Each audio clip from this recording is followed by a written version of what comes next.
Things were fucked from the beginning. A woman named Carol dials 911 and claims that somebody's inside her house. We go investigate, searching the place inch by inch, but find nothing. Usually this could be easily explained away. The mind of an older person living alone eventually starts deteriorating. The onset of dementia and other mental issues start to take a toll on their lives. Quite sad, really. However, this woman is only 24. In other words, the probability of this all being inside her head is extremely unlikely. She also seemed to be terribly distraught by this whole situation. Why would she be acting? We leave her place and tell her to contact us if she sees anything again. I mean, we couldn't really do anything at that point. We were somewhat surprised when we got another call from her the very next day. We drive down there and search the house again.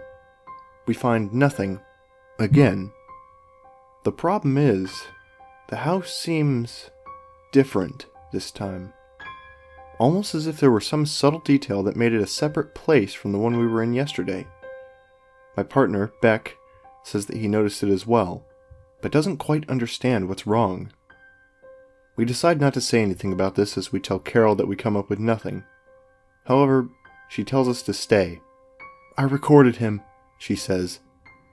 She takes out her phone and tells us to watch the video that she's pulled up. It was footage of her in the house. She's running around, breathing frantic. And then we see him. A large figure, covered head to toe in what appears to be a black bodysuit. He lumbers towards the camera as Carol screams and ducks into a room, locking it from the inside. There's a few bangs on the door before we can hear footsteps, walking away. We don't know how to react to this footage, but we try anyways. We come to the conclusion that the man must have left once Carol got behind the door.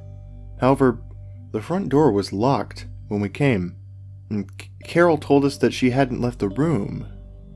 Did he also have the keys to her house? That would explain a lot, but it also made the situation a lot worse. We decided to keep an eye on her house for the night. We're discreet, parking about a block down on the road in an unmarked car. We're both fully awake, ready to go as soon as we see some sketchy shit. At around 2 a.m., we see somebody walking across the road, toward her house. However, it isn't the man. It's Carol herself. Beck and I must have had the same look on our faces. What the fuck?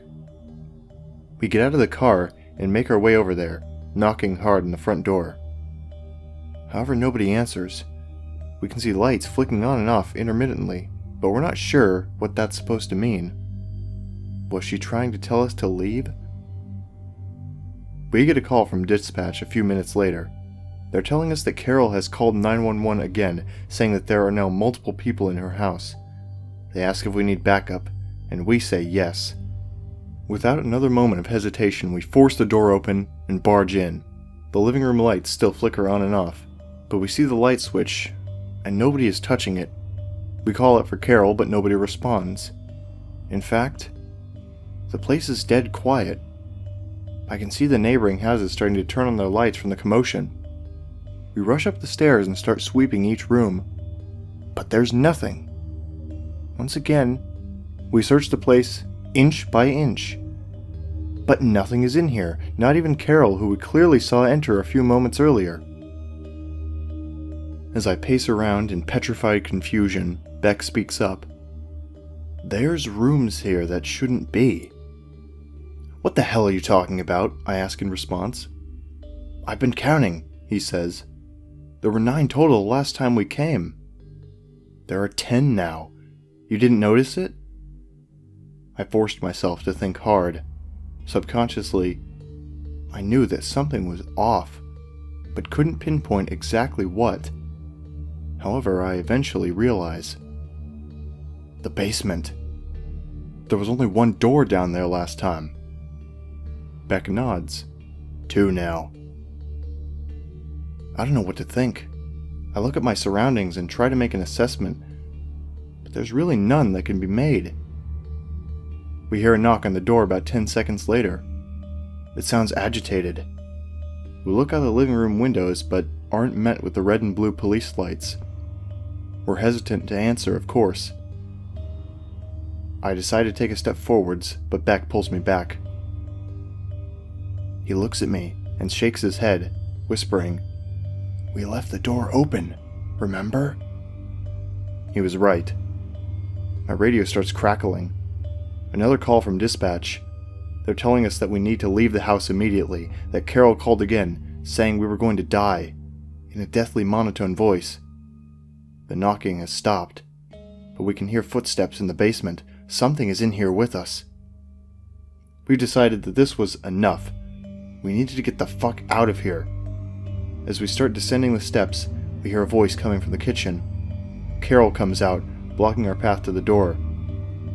She looks detached, with blank, beady eyes staring right at us. "Did you find him?"